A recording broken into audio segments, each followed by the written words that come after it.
So funny. I'm happy to be back. Good morning. Right on, guys. Welcome to Trust the Journey. I'm Melanie Curtis. And I'm Jason Moletsky. Our mission is to live, laugh, love, and learn together with you. We're here to create conscious connections, to grow and contribute through our practice of openness, honesty, vulnerability, humility, and trust. Trusting the entire journey.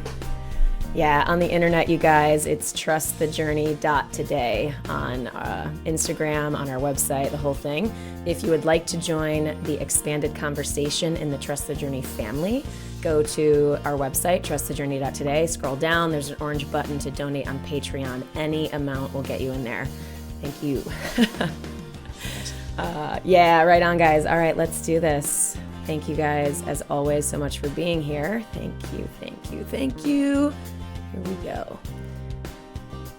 All right, guys, in this episode, we are talking about self-love, a concept that I think, depending on where you are on your path, it can sound wildly annoying, or it can sound like complete salvation. I think there's such a wide scope on this topic. So what we're going to do is we're going to deep dive on this idea of self-love as a concept and as a practice, and share some of the results that we've gotten from that. So let's talk about what is self-love, because I think that, like, when I first heard the term, and I don't know how long ago that was, but it has taken me a long time to figure it out, to really start to truly understand it. So let's talk a little bit about what is and what isn't. Yeah. Yeah. Oh God. I mean, as I just said in the intro, it's the wildly annoying part. That I said that because that absolutely was my experience. I was like, WTF.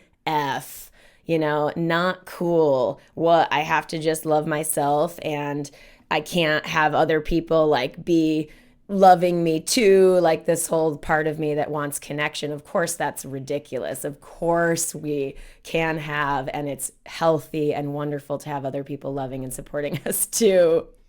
I was more the black and white nature when I was starting to learn the concept. So I would like to first share that it's not, in my experience, something that blocks out other things. It is one path of love in our lives and skill building in our lives, such that it makes everything else better and healthier, which doesn't really answer your question, but I wanted to say that first because I very much was resistant to this concept when people would say, just gotta love yourself. Like, ugh. I just so resistant to that when I first started learning about this.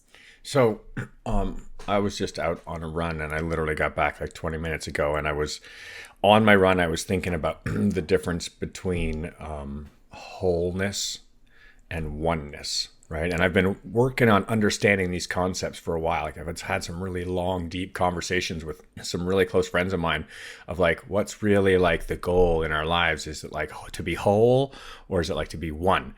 And what I've come to realize is that wholeness is something that we do ourselves. We can become whole, right? And that is kind of the journey of self-love to me, is this concept of becoming whole, being everything that we need in our entire life and not having any need from anything, from anywhere, from anybody, because we're fulfilling ourselves. We're whole as a being. And oneness, that concept to me is something we have to do together. That means us working together. Everybody creates oneness, but we have to do wholeness ourselves. And how do we learn to feel whole is by the practice of self-love. So this concept of self-love is it irritated the shit out of me too. And I'm fucking hippies, what the fuck? I hate this shit. When it first comes up in my conversation as well, I'm this is stupid. Just sit in the mirror, tell yourself you love yourself. Ridiculous, right? There's just, yes. So yes. Yeah. 80 times yes. I'm just ugh. But this is the thing. Okay, so I had like the most beautiful thing in my whole life happened this weekend, and I found an epiphany of understanding that just changed my entire understanding of myself. Okay, and so I want to talk about like the root of all this. And when we are born, okay, when are born into this world, we have no concept of anything except for our parents being there to fulfill our needs, right? And they are there creating nurture and providing food, sustenance, and providing care and cleaning us and taking care of us. And so everything in our whole lives is based around this concept of receiving love. Love is this thing that is done for us, to us, because we need it. We need to be fed. We need to be cleaned. We need to be coddled. We need to be cared for, right? So affection and caring for us is something that comes from an external source. And there's this thing that happens as we get older and older is that stops being somebody else's responsibility at some point in time, right? Like we're born into this concept of, yeah, well, as long as I'm receiving love, I'm feeling love, then I'm in love. I'm okay, right? Yeah. And I'm okay because I'm receiving this from an external source. And what's kind of missing in our teachings about how to mature as a human, and certainly not how my life went. I did not have a path that went from the love of my parents being taught to me to go, okay, we're going to give you tools that are going to teach you how to take care of yourself, and that's going to replace this need of nurture from an external source. And Yes. we're taught a lot of the tools, but we're not taught that they are like emotional support structures for who we are as a person, and end up by doing these things for ourselves, like cleaning ourselves, taking care of ourselves, doing healthy things for ourselves, feeding ourselves, doing all these good things are actually self-love. It's the same role that our parents play, right? So without that teaching in place that these are now how we provide the same need of nurture and care for ourselves, that there's a gap in there, right? And so at least in my history, I made this horrible mistake of the next place that I found love, as my parents died when I was quite young, the next place that I found nurture wasn't through being fed or being cleaned or having a roof over my head or being kept warm or all the things that are important in life. It was through physical contact, through sexuality. And I made this foolish mistake of imprinting that sex and love are the same thing. And so the rest of my whole life, I've been looking for contact or this physical connection being mistaken for love. And it's completely wrong, you know? Yeah. What is It's self-love? What is yeah. self-love? It's having a smoothie for breakfast and taking care of yourself, taking care of your body. And it's doing things in your life that are important to you, like drawing or running or making art or music or having great Yes. friendships or making a family. Yes. Oh my God. There's so much here already. So much here already. The collapsing of concept, the collapsing of, and the associating of actions or certain things with love. For me, it definitely showed up in terms of overachieving and getting external praise from killing it in whatever ways I was attempting and doing so at the time, at whatever phase in my life. Just to highlight what you said about the practice and one of the things I wrote down on my list was this relentless practice, because of all of those years where those things can be collapsed, whether it's with sexuality, whether it's with overachieving, whether it's with certain friendships or relationships or whatever, wherever we are sourcing that feeling of love. So anyway, I want to tell a story because you talked about, okay, we get this love and nurture from our parents. So for me, I had a huge breakthrough moment around that, in my evolution of healing. So after I got divorced, during my divorce, I went on a world tour. I traveled the world, and I've talked about this before. It was super painful because I was in that experience of heartbreak and really not understanding how to deal with that. So I was working through that, trying to learn how to get through that. And I ended up moving to Vermont, which was also extremely painful for me in the sense that I wasn't through my heartbreak. I didn't really know what I was doing. I was just trying to figure it out. I said to myself, oh, Vermont Serenity, cool. The trees, this and that. I might have shared this on the show before. I can't remember. But why that's important. So I moved there. I'm in this painful experience. I'm working to heal, and I'm aware of this concept of self-love, totally aware of it. And I'm in resistance to it. This is definitely a period where I was like, fuck that noise. This is bullshit. Why can't I have someone else? Somebody do the Right. do the loving for me, please. Yeah. I don't want to do the. You do this. Yeah, You yeah. do the work. Yeah, totally. Me too. Well, and Oh my also God. in terms of heartbreak around love relationship, it's totally normal and typical and understandable to want love from someone else, right? You're in this experience of trying to heal that type of experience and wound. And so anyway, this is toward the end of my time in Vermont. I had done a lot of work. I was working with a therapist who was incredible, so incredible, such a critical part of my healing, Carol. She's the bomb. I wish I could, recommend her to everyone, but she can only work in her state. So unless you live in Vermont, you can't work with her.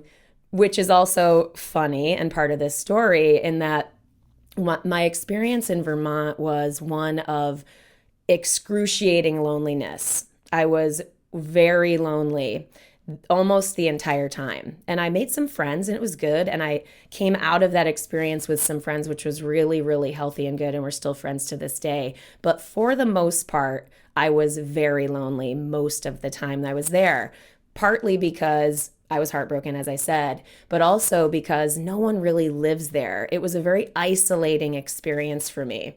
So one day, I am toward the end of my time in Vermont, and I've done all this work with Carol, and I've read tons of books, and I've really leaned into my work, and I'm in the fucking Vermont Serenity thing. I'm literally walking by myself on a dirt road in the beautiful trees of Vermont, and I may have shared this before too, is I love the trees. They definitely comfort me. They give me energy and life, and I feel connected to the forest. So that was always, always healthy for me.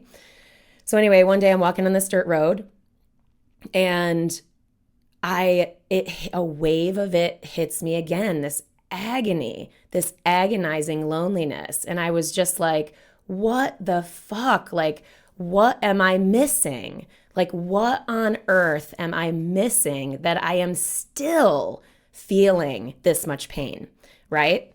And so what I did in that moment is I actually really, in whatever version I could conjure, I embraced this experience, this action of self-love. I asked myself, what would I do for someone that I love a ton in this world, in this moment, in their moment of pain?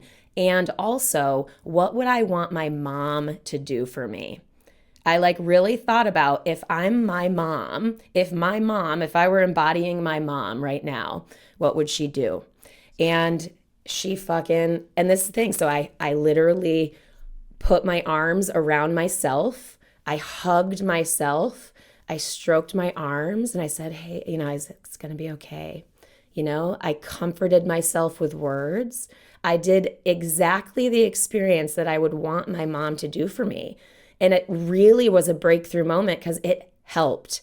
And at that moment, I was like, oh, I can quote unquote mother and love myself. Not that that takes any power away from my own mother who loves me and cares for me. It has nothing to do with her, really. It's really just me realizing, it's okay.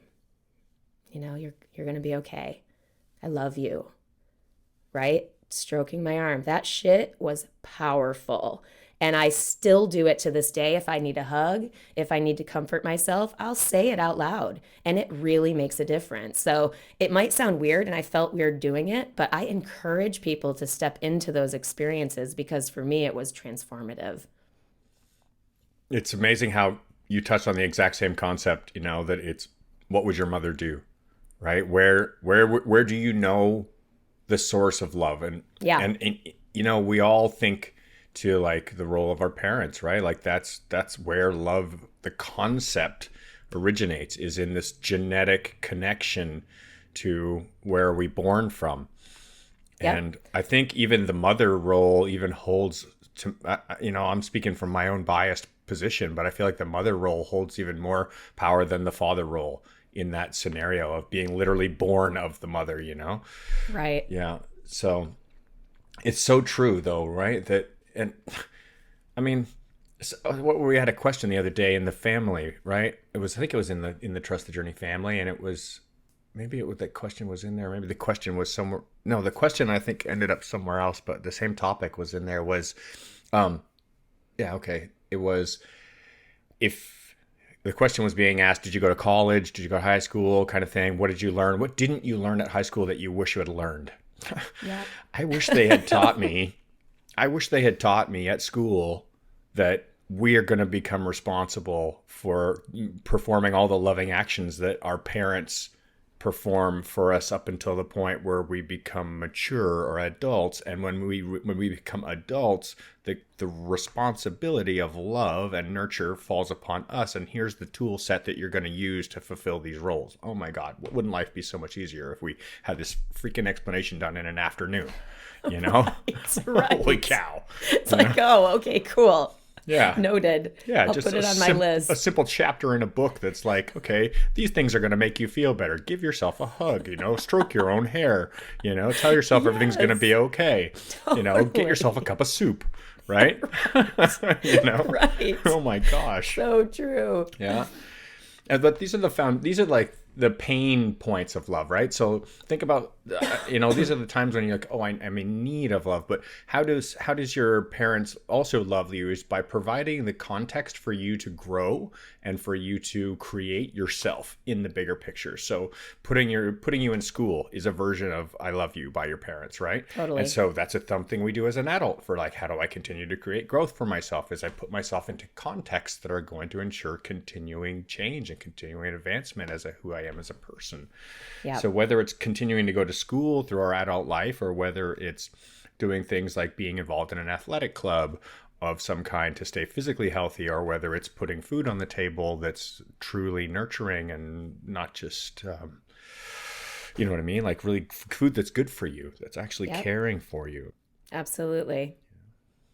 Yeah. I mean, those are things I put on my list too. And something you mentioned earlier was doing things for yourself that you love, like being involved in whether it's drawing, whether it's, whatever, but like giving time and attention to those things that you are called toward, that you care about, that bring you joy, that excite you, right? Obviously, we're talking about with consciousness and with a sort of clarified sense of connection and purity to those things. I'm not talking about those things that feed those more unhealed parts of ourselves, right? That are collapsed, right? So we're talking about things that have been clarified as this is a thing that fuels my soul in a healthy and positive way. So this past week, it's funny. We both, it's sunny. I love that just happened. I was going to say it's funny. It's sunny. Whatever. I've had a pretty big week as well. I know. So Jay, you said that you had a transformative week. I did also. And how that's connected to this idea of doing things that you care about that fuel your soul is yeah, Jay's giving a double thumbs up on Big, the video. huge double thumbs up, because I know Melanie and I are both hard at work doing exactly this right now of like, I'm going to prioritize what's most important in fulfilling my inner needs as a person to grow and to advance and be like, wow, guess what I did this week, And that's exactly what we're talking about right now, is the whole concept of like doing something for yourself that's like, I did something that was important for me. Yeah. And before I go into what this week was, I want to also support and champion and add to what you said about self-love also being healthy individual choices, like eating healthy, like saying no when you don't want to do something, like removing yourself from toxic situations and relationships. There's like, we could expand hugely in any one of those areas.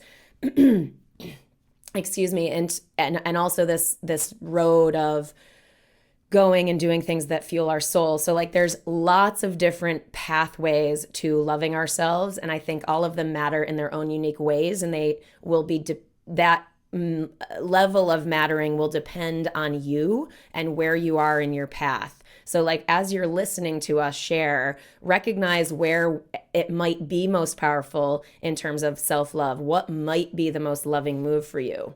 Go ahead, Jay. Yeah, and one of I think like for me, where this big epiphany in my life has come in is in recognizing what isn't loving. Huge piece, Yes. because there's so many things that we do for ourselves in the idea that it's love. Like there's been a cross circuit in my mind that's existed since I was a child that thinks that love and sex are the same thing. And so, Yep.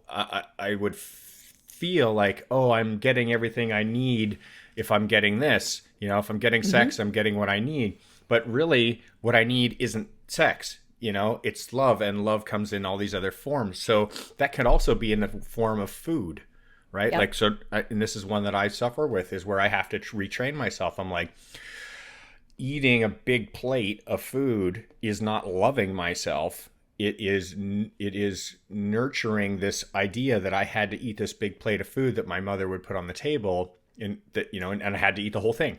Yep. I could not leave the table until I ate that entire plate of food. And so now I never leave my plate empty. And that's not what's actually good for me. That's not what actually feels good or makes me feel like I don't end up being the person I want to be if I do that all the time. So Yeah. recognizing that self-love is actually not finishing my plate or putting healthier choices on the plate, rather than fulfilling this. So yeah, if I go down this thing I do for myself, like, yeah, eating a great big huge plate of comfort food is not love. Yeah. You know? Oh God. Yeah. I can raise my hand in this conversation big Holy time. smokes, I'm right? certainly still working on that one. Me too. Not Yeah, me too. necessarily, not necessarily cleaning the plate, but the choices that I make when I make them. It's so apparent when I travel. I am so much more lax with food.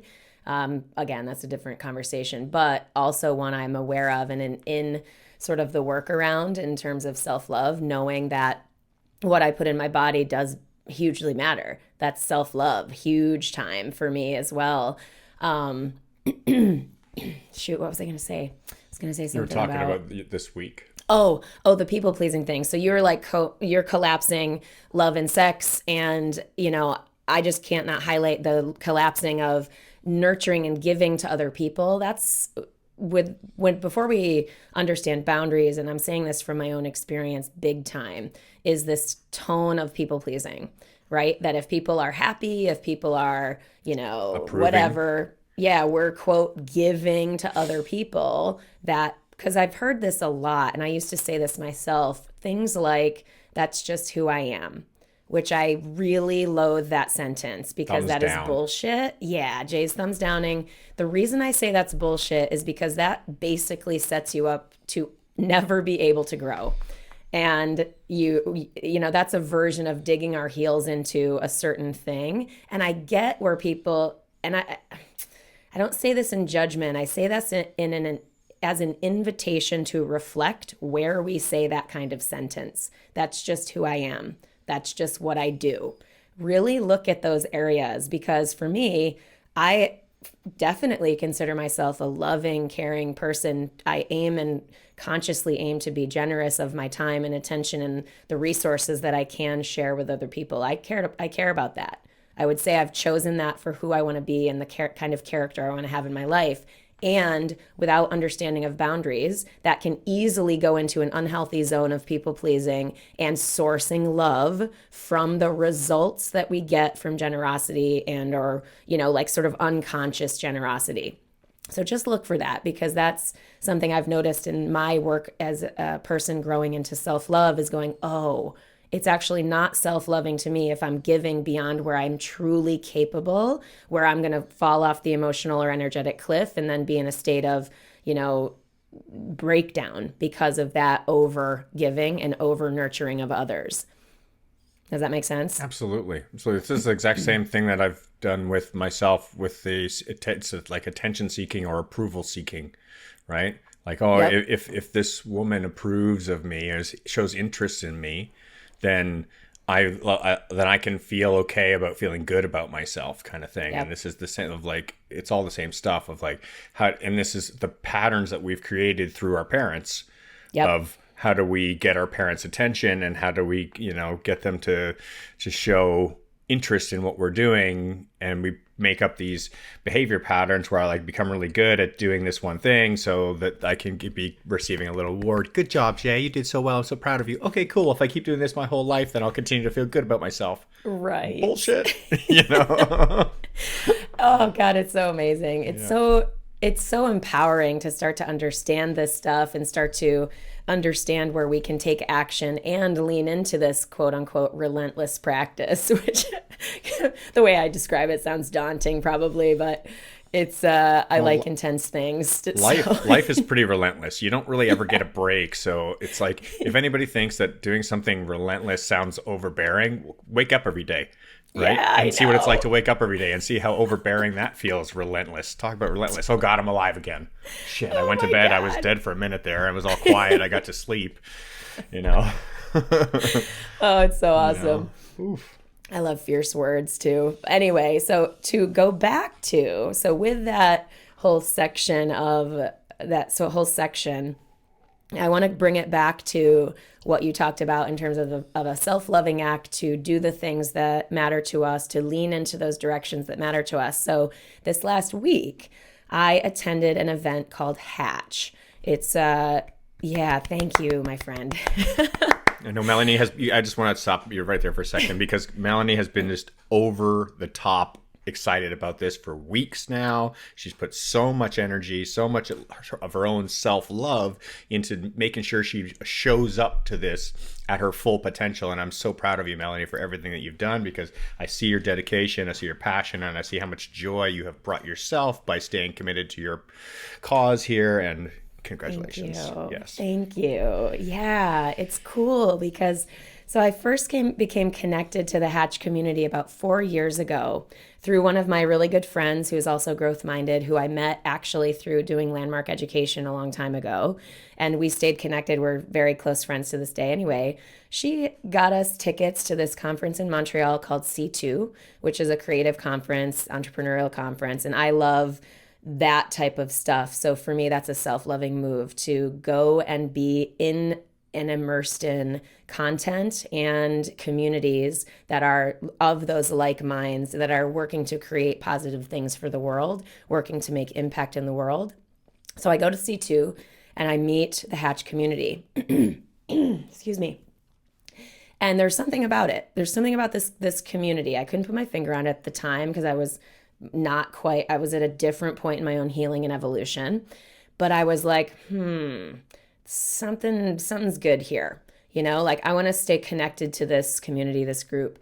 And so I did. So they have a curated conference. It's deliberately curated and kept small. So people have to apply to this experience, because if everybody could go, it would dilute the power of the experience. So that first year I said, fuck it, I'm going to apply. Right. And so I applied, and I wasn't chosen for that particular cohort, which is no problem. I've, have experiences of that before. My singing group in college, I tried out. The third time I tried out, I got in, So like that was okay. I'm cool with that. And it's clear to me now how I really wasn't quite ready to be there at that time. But anyway, over the last 4 years, I've made efforts to keep learning, keep growing, keep increasing my own contribution in the ways I'm called, staying connected to the community as it felt appropriate, and keep learning from them and watching what other people in that community were doing, going to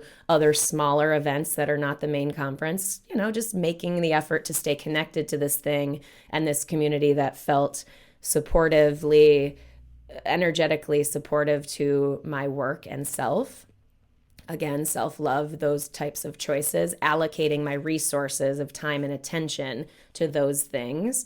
So anyway, I was finally able to go this year, which was this past week. And what's fascinating, and this is where I'm going, thank you for staying with me this long story, because what I want to really share is the result of self-love. the result of self love is not necessarily relative to anything I got from Hatch, although that's going to be totally amazing too. That's great. I'm sure I'll fucking go on ad infinitum in a future podcast about that. But what's relevant to self love and my experience at this past week of Hatch is that so many times in elevated communities, I have felt imposter syndrome. I have felt that fear, that social anxiety, that I'm not sure I should be in this room. I don't belong here. They're going to find me out. Whatever language imposter syndrome shows up for you, I had an experience at Hatch at this fucking epic, beautiful, connected, deep diving, badass community. By the way, Hatch is centered around working toward the UN Sustainable Development Goals. So they're really doing elevated work in the world, which I super respect. So the experience I had was I felt a small, tiny shred of imposter syndrome. But for the most part, I was like, I felt calm. I felt powerful. I felt peaceful. Even though I didn't know what I was going to get from this experience, I felt deeply that I belonged in the room. And that is only a result of the work I have done on self-love. I'm so proud of you. Thank you.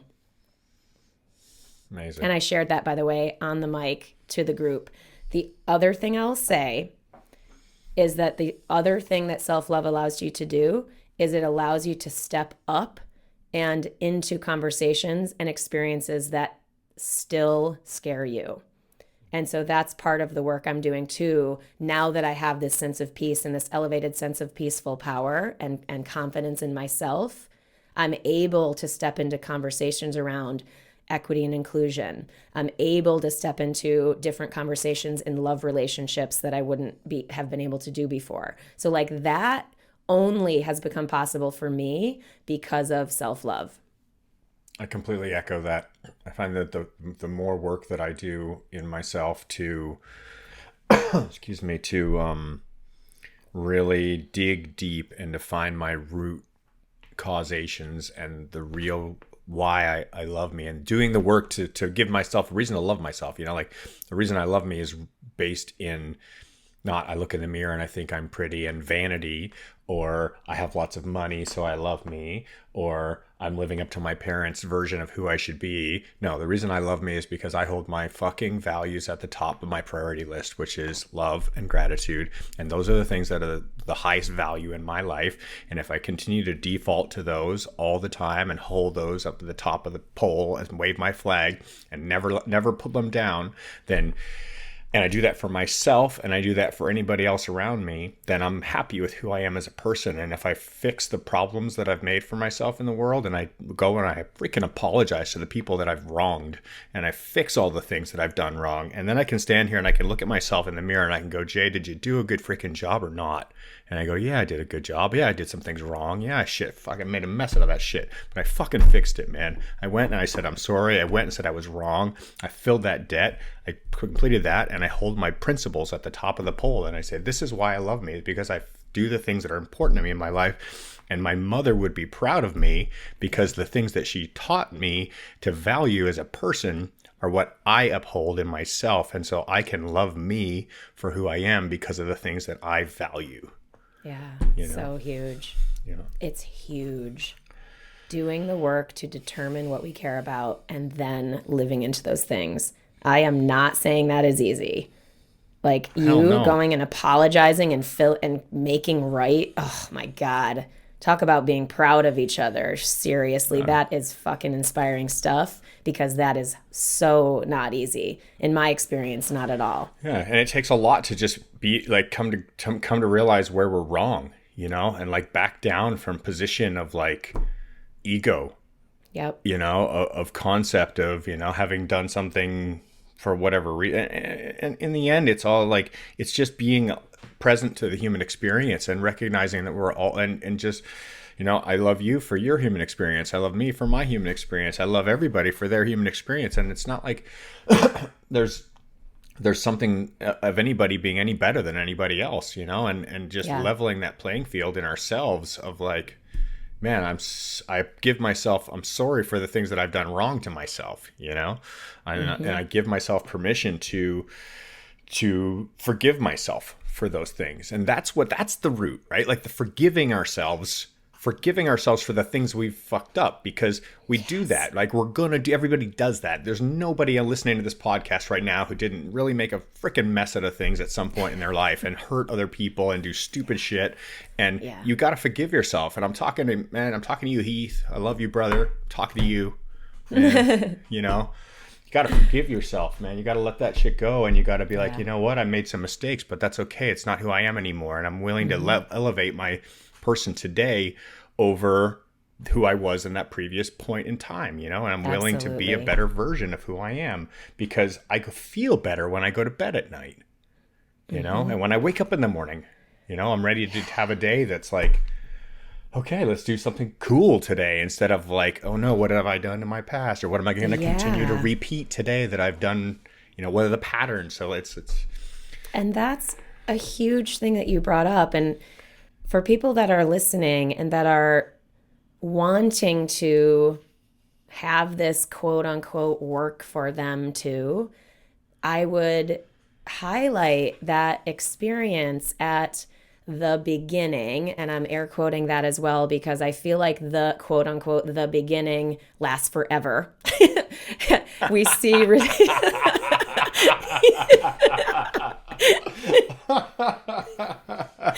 Oh my gosh. Right. Oh, there's the beautiful irony of life, right? Right there. Like, yeah, we're just getting started. Hold on, because we're going to be here for a long time.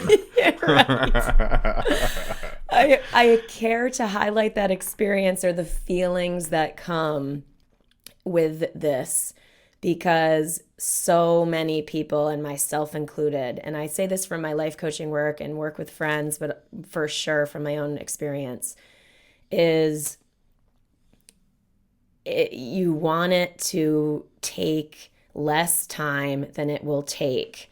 And especially at the beginning of starting to give this type of practice a chance, starting to say, all right, if you're the person listening to this podcast today and you're like, all right, fuck yeah, I believe Mel and Jay, they clearly are doing something. They seem to be happier people, whatever you're thinking, whatever you're like gonna base your decision to take this on for yourself. It's time. I feel like shit, whatever. I want to try something. I don't know what to do. So why not this? Doesn't matter. When we make that decision to go, okay, fine, I'm going to lean into this practice of self-love. I'm going to start trying to figure out what that is for me. Know that there will be trust required, because you will have no idea if it will work for you. You will have no clue. Recognize that resistance is almost guaranteed to come up.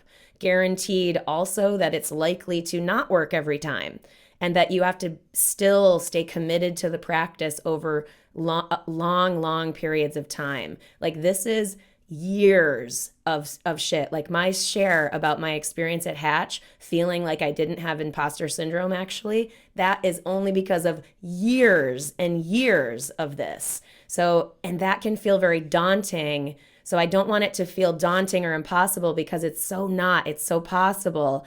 And it requires a long-term view. And that's what I want people to take on. Like, so much is possible if we just stay that course and trust the journey. Like, it's real. Trust that these actions that you are taking, Jay's laughing, trust that these actions you're taking are going to take you somewhere to, like he said, being able to sleep better at night because you feel better about yourself as a person, and letting yourself be free of perfectionism, that you don't have to have it all together on every point of this path.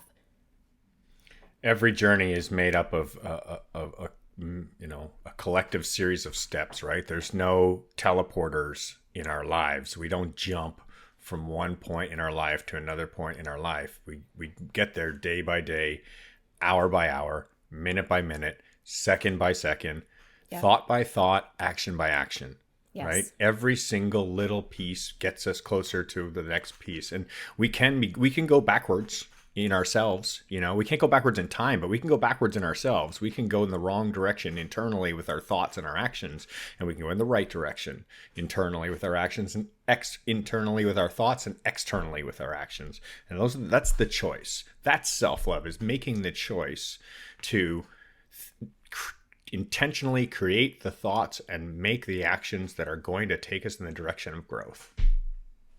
Mm-hmm. Yeah. It's mega. It's mega. Like I just, it's just so much value in this. And it's funny, the things that I've resisted the most in my life often are quality cues, quality Always, cues. right? Always. Isn't always whatever we resist the most is what we most need, kind of thing, Yeah, right. know? Yeah. Oh man. I can't not highlight just briefly that my psychedelic healing ceremonial experience have also been a huge part of my self-love, because those have helped me access things that I've had real difficulty accessing and unearthing, such that I could heal them. And that was another thing. Yeah, Jay's raising his hand, of course. Yeah, we've had more on this for sure to come, but I bring that up because there are things along my path where I was just like, how do I heal this? How can I figure this out? Why is this still persisting? Those types of questions. And this is, again, multiple years. I've been learning about that stuff for a long, long, long time, and sort of been in resistance to doing that as well, because I was afraid and uncertain. And so I did the work to research and yada, yada, yada. But I just feel like it's at least something I have to note, because some of those deeper things that I was, like I said, unable to access, those ceremonial experiences directed specifically at healing deeply have helped me do that. I'm going to put the word in there that is not being said right now, which really is the one that is kind of the key to this whole thing, and it's spiritual. Yeah, thank you. Yeah, it's spiritual. Yep. Our spirit, our soul, our being, like who I am outside of my brain and my body, who is this guy that inhabits this form. This is really what we're talking about, is how I feel about who I am as a person is based on how my soul or my spirit feels about me. So we're talking about the spiritual experience, and in the concepts of forgiveness are something that happens like in church. Right? Yep. This isn't something you go to the doctor's office and you're like, hey doc, can you forgive me? It doesn't work that way. We go to our churches, we go to our places of worship, and we go inside of ourselves, and eventually we get to this point where we realize that forgiveness only happens within, and finding our true path, all the things that we do to finding self-love, or to learning how to live in a state of self-love, it's a collective thing. All the pieces add up together. So whether it's a practice of making your bed in the morning, or whether it's a practice of meditating or exercising regularly, or spending time with your family on a regular basis, or doing meaningful work and having meaningful relationships, or setting values and principles for yourself, it's all of it. It's not just any one thing together. It's a collective pile that you build that becomes the foundation of who you are as an entire person. And the more that we tidy up that pile, and we make all the stuff in that pile good things that are really like stuff that we value, that is like, man, this says who I am in the bigger picture. And if we keep pulling out the pieces of that pile that go, yeah, this doesn't exactly exemplify an excellent version of me, I need to do something about this little piece, and then we pull it out of the pile and clean up that, clean it up, tidy it up until we get a better and better look at how we, our eventual painting that makes up the version of ourselves. That's easier to do. That's the thing. So I'm gonna, I get it. If you are listening to this and you're like, fucking self-love, man, how am I gonna fucking self-love myself when I have so much shit about me that I'm so sick of? We've all been there, right? We've all been at this point where we're like, I can't start loving myself right now, I'm a dirtbag. It's hard to love yourself when you have a lot of closet cleaning to do. And so I just encourage anybody out there who feels like that they have too much work to do. Like it's too hard to even get started, 'cause it's just so overwhelming of a concept to do something nice for yourself when there's so much baggage that needs to be cleared. Is start with one thing. Just do one thing, it's just one step of like, let's get one thing out. Let's stop doing that one thing and let's start doing one other good thing. And we just start changing negatives for positives, negatives Yes. for positives, negatives for, and we just keep practicing that. And it might take years. It might take the entire rest of our life. And hell yeah, if that takes our whole life and that's what we spend doing with it, then we did the right thing, Amen. Amen. Yeah, it's funny, the house cleaning thing that makes me immediately think of Brene Brown's work. And we've talked about Brene before, but the idea of helping us clear shame, because shame, so the difference between guilt and shame, just to quickly insert this into the conversation, guilt is usually the story of I've done something bad, and you feel guilt around something you have done, but you're not identifying it. Shame is I am bad. And there's this deep sort of self-loathing that comes with shame. That's why when we do work to clear shame, and we can share or Google Brene Brown and her TED Talks and stuff. She's incredible. I would invite you to start looking into her work if you feel like you have shame, which most people still have, shame to clear. It's worth it to look at that, because the power when we are able to clear shame, and we can start to, as you were pointing to before, start really looking and going, okay, I'm a good person. I'm a good person. I might fuck up. I'm sure I do. Yada, yada, yada, whatever we say to ourselves. But when we have that sort of basis and we can look at ourselves and go, okay, no matter what happens, I know I'm a good person doing my very best, right? That the outcomes don't particularly matter, in the sense that we can always go forward with the intention. And I don't mean to use that as a way to get out of the hard work either, because that can also be a loophole to laziness and a loophole to not using our courage in the ways that would be most beneficial to us and most self-loving to us and others. So does that make sense? But like this idea of clearing shame and guilt is a big piece of self-love. I love that you brought up Brene Brown's work again, because, you sent me that book, Dare to Lead, and I listened to it three times back to back. I put on the audiobook and I listened through, and I'm a pretty intent listener. I process books really fast on audio. I can do it in a day or two. And I finished it and I went, that was really good. There was a lot in there that I really needed, but there's a lot that I know I didn't collect all of it. And I just hit play again, take it all in again. And then I get through it again and I'm like, okay, now I'm starting to really anchor these ideas into my consciousness. Let me just play through one more time real fast and make sure that I totally got the concepts and that they're now locked into part of my thinking, and by reinforcing these ideas and recognizing how they relate to me and my story and, my own journey, then I can start to go, yes, this is where I can make a change here that reflects in the way I do things, or this is how I can heal a shame that I've been carrying, figuring all that stuff out for myself. So it's incredibly powerful. Definitely recommend it. And it's lighthearted, funny stuff. It's easy to listen to. Yeah. The comedy amidst the intensity of life is crucial, as we believe here at Trust the Journey. Thank you very much. Embrace the insanity. Otherwise, you're going to lose your mind. Oh my God. Holy fuck, right? Yeah.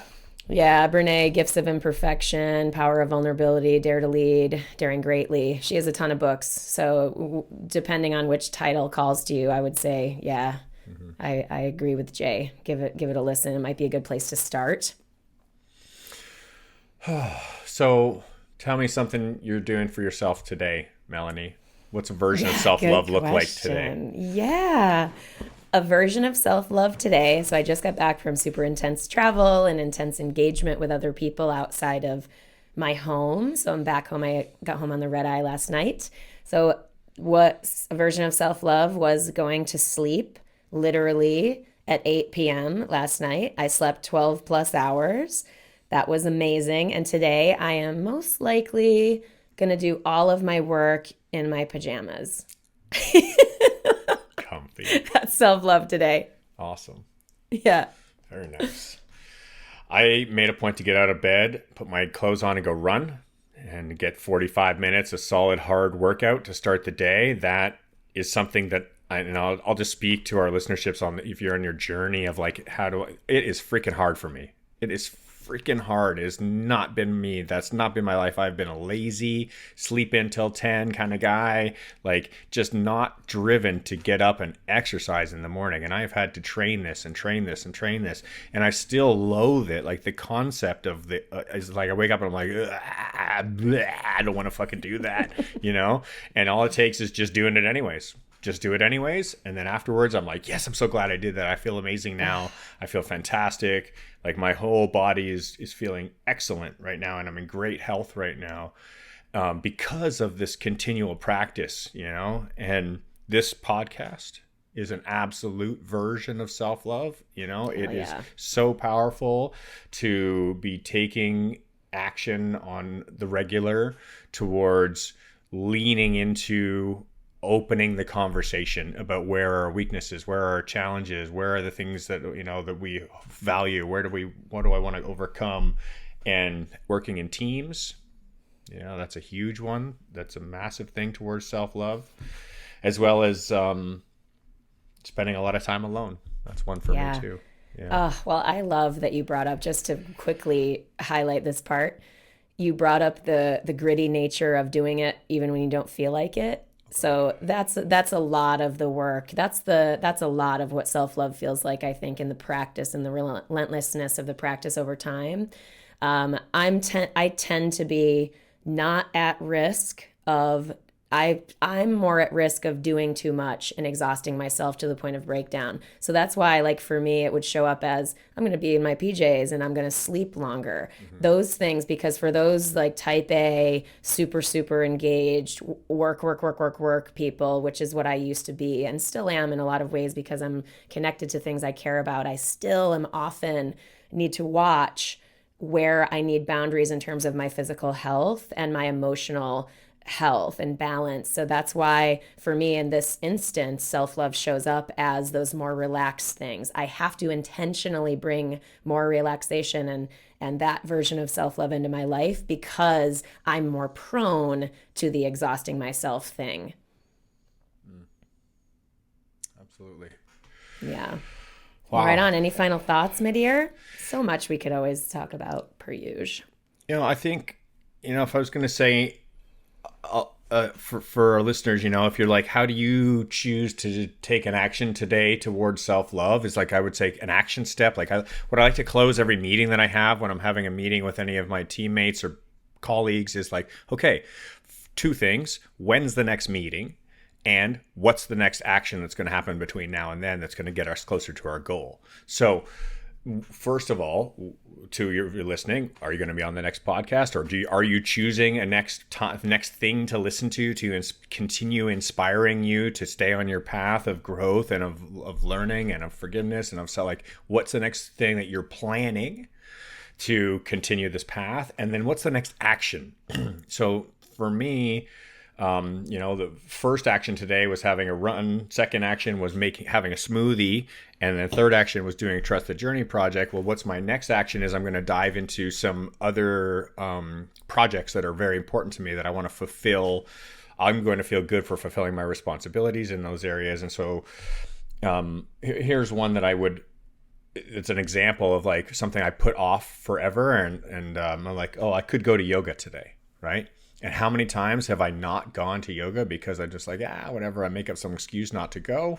Or how many times have I gone even though I didn't feel like going and I just went anyways and I felt so much better afterwards? So I would encourage the listener to say, what's the thing that you would do today if you were feeling motivated that you would say no to? Go do it anyways. Yeah, totally. Yeah. Challenge yourself. Go do it. In this zone. Yeah, we challenge you to do it.